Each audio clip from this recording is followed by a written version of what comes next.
UP से सटे दिल्ली में कोरोना के बढ़ते मरीजों की संख्या को देखते हुए यूपी के सीएम योगी आदित्यनाथ के निर्देश पर उत्तर प्रदेश शासन ने एक बड़ा फैसला किया है।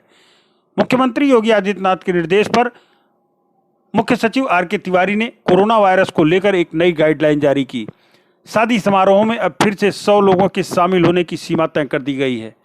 उत्तर प्रदेश में लॉकडाउन में लगी बंदिशें महीनों बाद धीरे धीरे खुलती गईं।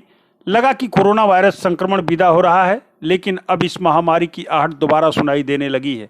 दिल्ली में हाहाकार मचा रहे कोरोना से सतर्क उत्तर प्रदेश सरकार ने फिर शादी समारोहों में सभी सामूहिक आयोजनों में लोगों के शामिल होने की संख्या सीमित कर दी है। यूपी सरकार ने निर्देश जारी किए हैं कि बंद कमरे या हॉल में अधिकतम 100 लोग, जबकि खुले स्थान पर निर्धारित क्षमता से 40% लोग शामिल हो सकेंगे। पिछले दिनों सीएम योगी आदित्यनाथ ने इस संबंध में दिशा निर्देश दिए थे। सोमवार को मुख्य सचिव आर.के. तिवारी ने आदेश जारी कर दिए हैं। आपको बता दें कि 1 अक्टूबर को प्रदेश सरकार ने अनलॉक की जो गाइडलाइन जारी की थी, उससे लगने लगा था कि अब कोरोना वायरस संक्रमण खत्म हो रहा है। महीनों से लगे प्रतिबंध में ढील देते हुए 15 अक्टूबर से शादी और अन्य सामूहिक समारोहों में 100 से बढ़ाकर अधिकतम 200 लोगों के शामिल होने की अनुमति सरकार ने दी थी।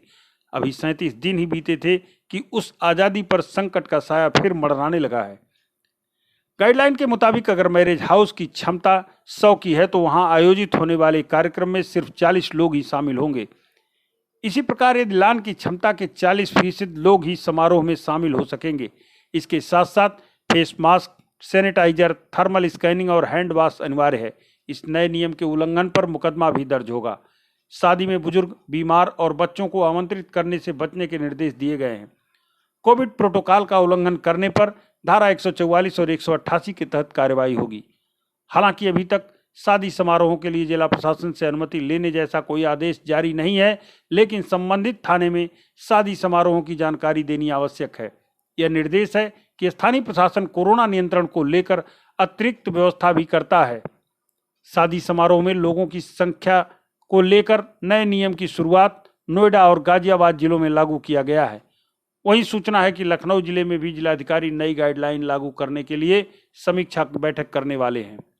बता दें कि सीएम योगी आदित्यनाथ ने स्पष्ट कहा है कि दिल्ली में कोरोना की दूसरी लहर चल रही है, इसलिए यहाँ भी बहुत सतर्क रहना होगा। लोग मास्क अनिवार्य रूप से लगाएं। इसके लिए हर जिले में जिलाधिकारी, एसपी और सीएमओ विभिन्न संगठनों और स्वयंसेवी संस्थाओं के साथ एक बैठक करें। उन्होंने मास्क न पहनने वालों पर कार्रवाई करने के निर्देश दिए हैं। योगी ने कहा है कि कोविड-19 की चेन तोड़ने में मेडिकल टेस्टिंग की महत्वपूर्ण भूमिका है। इसे ध्यान में रखकर प्रदेश में टेस्टिंग क्षमता से हो रही है। सीएम योगी आदित्यनाथ ने कॉन्टैक्ट ट्रेसिंग और सर्विलांस सिस्टम को मजबूत बनाए रखने के निर्देश दिए हैं। उन्होंने कहा है कि बाहरी राज्य से आने वाले लोगों की अच्छे से कॉन्टैक्ट ट्रेसिंग करें। रेलवे स्टेशन और एयरपोर्ट पर भी सभी की स्क्रीनिंग हो। एम्बुलेंस सेवा सक्रिय रहे। आप सुनिए योगी आदित्यनाथ ने और क्या क्या कहा। कोविड-19 का खतरा अभी समाप्त नहीं हुआ है और हमेशा हमें इस बारे में देखना होगा कि वैक्सीन बनाने के लिए आदरणीय प्रधानमंत्री जी के मार्गदर्शन में हमारे सभी वैज्ञानिक इस दिशा में बहुत अच्छा प्रयास कर रहे हैं। बहुत सार्थक प्रयास भी है। आज ज़्यादातर समाचार पत्रों में आपने देखा है कि भारत के अंदर जो वैक्सीन बन रही है वह दुनिया के अंदर किसी भी वैक्सीन से ज़्यादा इफेक्टिव दिख रही है। लेकिन उस सब के बावजूद वैक्सीन आने, वैक्सीन हर नागरिक तक पहुंचने और वैक्सीन का प्रभाव तब तक बरकरार रहे, इस दृष्टि से हमें अभी सावधान होना पड़ेगा और इसमें बचाव बहुत महत्वपूर्ण है। इस बचाव की दृष्टि से प्रारंभ से ही जो कार्यक्रम प्रारंभ हुए हैं, हमें उसके प्रति निरंतर सावधान होना पड़ेगा। खासतौर पर जो आदरणीय प्रधानमंत्री जी ने 2-3 बातों के लिए लगातार कहा है। अवेयरनेस के लिए आज प्रदेश के अंदर हर एक जनपद में सैकड़ों की संख्या में पब्लिक एड्रेस सिस्टम जागरूकता के लिए स्थापित किए गए हैं। हम लोगों ने हर जनपद में integrated command and control centre बना करके प्रत्येक हॉस्पिटल की मैपिंग करने, हर एक कोविड पॉजिटिव केस के साथ सीधे संवाद बनाने का एक तंत्र विकसित किया है। निजी हॉस्पिटल और इंडियन मेडिकल एसोसिएशन के साथ भी लगातार संवाद बना रहे, जिससे हम लोग कोविड-19 के बारे में आम जन को जागरूक कर सकें। ये सावधानी तो आवश्यक है ही, टेस्टिंग है, कॉन्टैक्ट ट्रेसिंग है, ये निरंतर होना है। सर्विलांस जितना बेहतर होगा इस प्रकार की महामारी में, उतना ही CFR हम नियंत्रित करने में हमें सफलता प्राप्त हो सकती है। और यही कारण है कि प्रदेश के अंदर एक टीम वर्क जो कार्य कर रही है डे फर्स्ट से, आज उसका परिणाम है कि पॉजिटिविटी रेट में, CFR में उत्तर प्रदेश देश के अंदर किसी भी अन्य राज्य की तुलना में बहुत बेहतरीन प्रदर्शन कर रहा है। और कोविड मैनेजमेंट के उत्तर प्रदेश के कार्य को WHO जैसी संस्थाओं को भी सराहना करनी पड़ी है।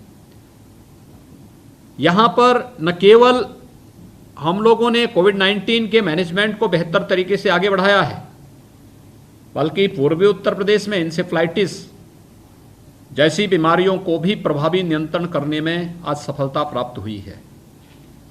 मुझे याद है जब मैं पहली बार 1998 में सांसद बना था, हमारे सामने उस समय वहाँ पे इंसेफ्लाइटिस की विकरालता होती थी।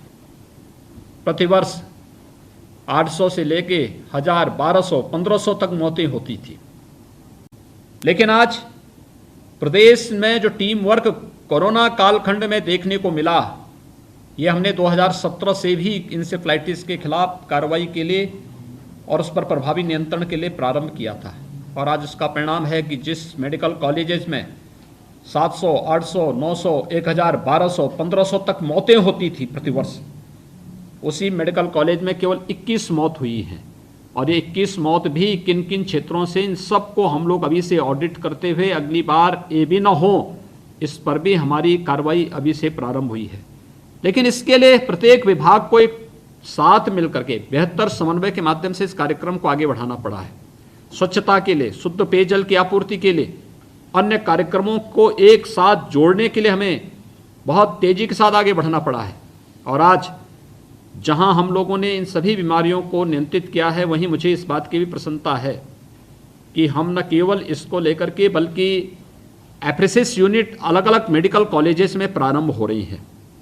कोविड-19 के संक्रमण को रोकने के साथ ही उस पर प्रभावी नियंत्रण करने, 24 करोड़ की आबादी को पूरी तरह सुरक्षित रखने के लिए जो प्रतिबद्धता हमारी है, अपनी इस प्रतिबद्धता को आगे बढ़ाने के लिए जो बेहतर प्रयास चिकित्सा, शिक्षा, स्वास्थ्य और शासन से जुड़े हुए सभी विभाग आपस में मिलकर के आगे बढ़ा रहे हैं, मुझे पूरा विश्वास है कि आने वाले समय में हम लोग प्रदेश और देश के अंदर और भी बेहतरीन प्रदर्शन करते हुए जो मेडिकल कॉलेजेज हमारे अभी बचे हैं, गवर्नमेंट मेडिकल कॉलेजेज होंगे या निजी क्षेत्र के मेडिकल कॉलेजेज होंगे, डिस्ट्रिक्ट हॉस्पिटल में हम लोगों ने मंडलीय स्तर तक के जो हमारे हॉस्पिटल हैं, वहाँ पर पहले चरण में हम लोगों ने BS लेवल 3 और लेवल 2 की लैब्स पहले चरण में स्थापित करने की कार्रवाई प्रारंभ की थी।